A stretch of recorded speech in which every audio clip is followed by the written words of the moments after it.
নমস্কার, আপনারা দেখছেন জেলা বার্তা। আপনাদের সঙ্গে আমি শান্তিপ্রিয়া। বোলপুর সন্নিকট রায়পুরে মৃণাল সেনের জন্ম শতবর্ষ পালন। সালটা সম্ভবত 1983। সেই সময়কার শান্তিনিকেতনে অবস্থিত রায়পুরের জমিদার বাড়ির বিখ্যাত চলচ্চিত্র জগতের শিল্পী মৃণাল সেনের তৈরি হিন্দি ছবি খান্ডারের শুটিং হয়েছিল রায়পুরের রাজবাড়িতে। এছাড়াও মৃণাল সেনের আরও অনেক সিনেমা শুটিং করেছেন, কিন্তু রায়পুরের এই রাজবাড়ির সাথে ওতপ্রোতভাবে জড়িত, পাশাপাশি রায়পুর গ্রামের মানুষদের সাথেও তিনি জড়িত ছিলেন। তাই আজ রায়পুরে মৃণাল সেনের জন্ম শতবর্ষ উপলক্ষে রায়পুর যুব সংঘ জীবন স্মৃতি আর্কাইভের যৌথ উদ্যোগে আজ এই দিনটিকে পালন করা হলো। আজ মৃণাল সেনের জন্ম শতবর্ষকে মাথায় রেখে তার কিছু সিনেমার শুটিংয়ের ছবি প্রদর্শিত হয়। আজ এই মৃণাল সেনের জন্ম শতবর্ষে অনুষ্ঠানে উপস্থিত ছিলেন রায়পুর যুব সংঘের সভাপতি অঙ্কুশ দাস, জীবন স্মৃতি আর্কাইভের কর্ণধার অরিন্দম সাহা সরকার।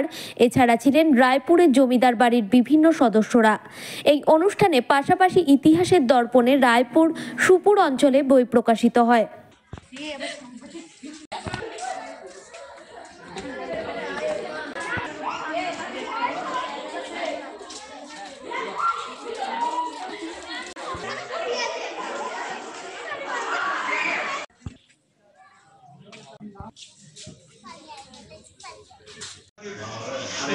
বাচ্চা ছেলেরা এই বোর্ডটাও হয়তো সেভাবে তাদের ঠিকটা বলা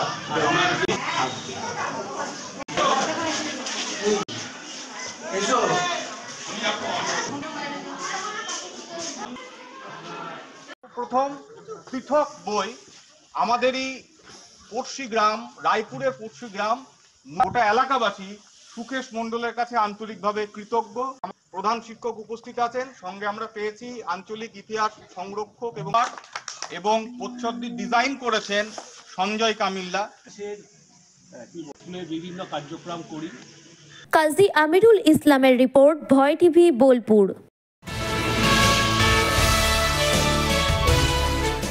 পুরুষোত্তম শ্রীরাম জন্মভূমি মন্দির সংকল্প পূর্তি উপলক্ষে প্রতীকী শ্রী রামচরণ পাদুকা পূজন ওঙ্কারনাথ মিশন পরম্পরার উদ্যোগে পুরাতন মালদা পৌরসভার একটি বেসরকারি রেস্তোরাঁয় রামচরণ পাদুকা পূজন হচ্ছে। আরতি চলছে। অসংখ্য রাম ভক্তরা এখানে উপস্থিত হয়েছেন। সনাতনী হিন্দু ধর্মের বিভিন্ন সংগঠনের সদস্যরা আজকে এই রামচরণের পাদুকা পূজনে সামিল হয়েছে। এই পাদুকা সোজা অযোধ্যায় যাবে, তেমনটাই জানাচ্ছেন উদ্যোক্তারা।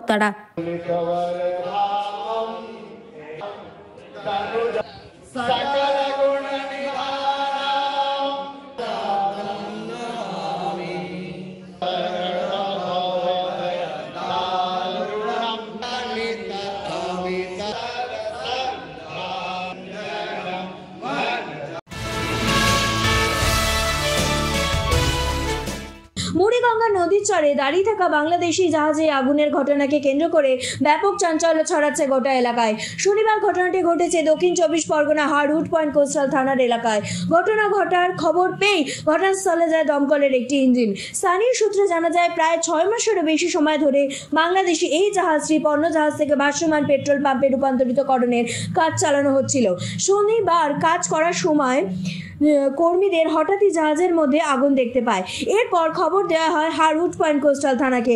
আগুন লাগার ঘটনার খবর পেয়েই ঘটনাস্থলে ছুটে আসে সুন্দরবন পুলিশ জেলার পুলিশ সুপার। খবর দেওয়া হয় দমকলকে। অগ্নিকাণ্ডের ঘটনার খবর পেয়ে ঘটনাস্থলে এসে পৌঁছায় দমকলের একটি ইঞ্জিন। জাহাজটির মধ্যে জ্বালানি তেলের মজুদ থাকার কারণে আগুন নেভানোর ক্ষেত্রে অনেকটাই দেখতে হচ্ছে দমকল আধিকারিকদের। দমকল আধিকারিক এর সূত্রে জানা যায় যে কাজ করার সময় জ্বালানি তেলের আগুন লেগে যায়। দমকল কর্মীরা আগুন নিয়ন্ত্রণে আনার চেষ্টা চালাচ্ছে। গঙ্গাসাগরে মেলার আগে বাংলাদেশি জাহাজের অগ্নিকাণ্ডের ঘটনায় স্বাভাবিকভাবেই চাঞ্চল্য ছড়িয়েছে গোটা এলাকায়। নিয়ে নিচ্ছে একটি ছোট্ট বিরতি। ফিরে আসছি বিরতির পর। সঙ্গে থাকুন ভয়ের সঙ্গে নির্ভয়ে। সিউড়িতে অত্যাধুনিক চিকিৎসা পরিষেবা নিয়ে এলো সৃজন পলিক্লিনিক। ওষুধের দোকান সহ অত্যাধুনিক মানের প্যাথোল্যাব, কম্পিউটার তথা অত্যাধুনিক মেশিনে রক্ত, মল, মূত্র ও থাইরয়েড পরীক্ষার সঙ্গে এখানে রয়েছে বিশিষ্ট চিকিৎসকদের বসার চেম্বার। রোগীদের স্বাচ্ছন্দ্যের কথা ভেবে সম্পূর্ণরূপে এসি নিয়ন্ত্রিত সৃজন পলিক্লিনিকে রয়েছে বসার সুবন্দোবস্ত, বিশুদ্ধ পানীয় জল ও টয়লেটের ব্যবস্থা। এখানে বসছেন সিউড়ি সদর হাসপাতালের বিশেষজ্ঞ চিকিৎসক সহ অন্যান্য শহর ও হাসপাতালের বিশিষ্ট চিকিৎসকরা। সৃজন পলিক্লিনিক ও প্যাথোল্যাব, সিউড়ি, বীরভূম। সিউড়ি সদর হাসপাতালের পাশে ফাঁড়ি ঘরের উল্টো দিকে। Mobile number 8373071019, 9474437713, 9434326822। ফিরে এলাম বিরতির পর। খেজুরির রাসভবনে টায়ার চালিয়ে পথ অবরোধ বিজেপি কর্মী সমর্থকদের। বিজেপির বুথ সভাপতিকে মারধরের প্রতিবাদে খেজুরির রাসভবনে টায়ার চালিয়ে পথ অবরোধ বিজেপি কর্মী সমর্থকদের। কলাগেছিয়া গ্রাম পঞ্চায়েতের কামদেব নগরের বুথ সভাপতিকে আক্রান্তের প্রতিবাদে বিক্ষোভ অবরোধ বিজেপির বুথ সভাপতির উপরে আক্রমণের অভিযোগ তৃণমূলের বিরুদ্ধে। কামদেব নগরের 133 নম্বর বুথের সভাপতি গৌতম পালের উপরে মারধর ও আক্রমণের অভিযোগ বিজেপির। এর আগে তার উপরে তৃণমূল কর্মীরা মারধর করে বলেও অভিযোগ রয়েছে। বেশ কিছুক্ষণ ধরে চলে এই অবরোধ। পুলিশের আশ্বাসে অবরোধ তুলে নেয় বিজেপি কর্মী সমর্থকেরা।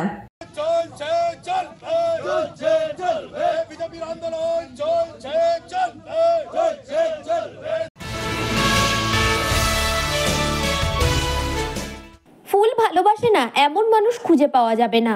ফুলের টানে মানুষ দূর দূরান্তে পাড়ি দিচ্ছে। রংবাহারি ফুলের মাঝে সময় কাটাতে কে না চায়।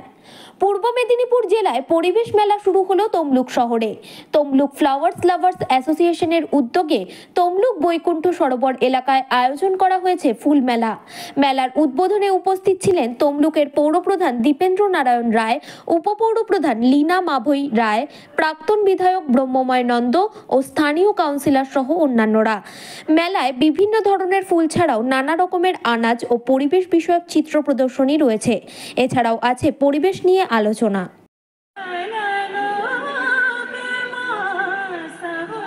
খুবই ভালো লাগছে, এখানে অনেক রকমের ফুল দেখতে পাচ্ছি, কালেকশনও ভালো, খুব সুন্দরই লাগছে। ফুল তো সবারই ভালো লাগে।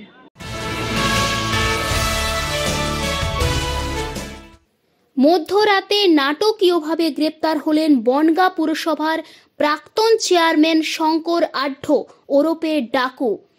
রাত 12:30 নাগাদ কেন্দ্রীয় এজেন্সির ইডি আধিকারিকরা তাকে গ্রেপ্তার করেন তার শিমুলতলার বাড়ি থেকে। গ্রেপ্তার করার পর তাকে বাড়ি থেকে বাইরে বার করলে পরে তুমুল উত্তেজনা সৃষ্টি হয়। বিক্ষোভ দেখাতে শুরু করে শঙ্কর বাবুর অনুগামীরা। বাধা দেয় ইডি আধিকারিকদের।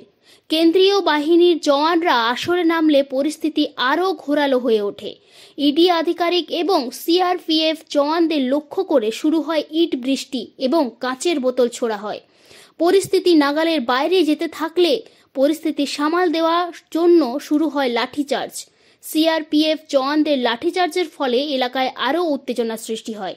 কোনো রকমের শঙ্কর আড্ডকে গাড়িতে তুলে কলকাতা সিজিও কমপ্লেক্সের উদ্দেশ্যে রওনা দেয় ইডি আধিকারিকরা।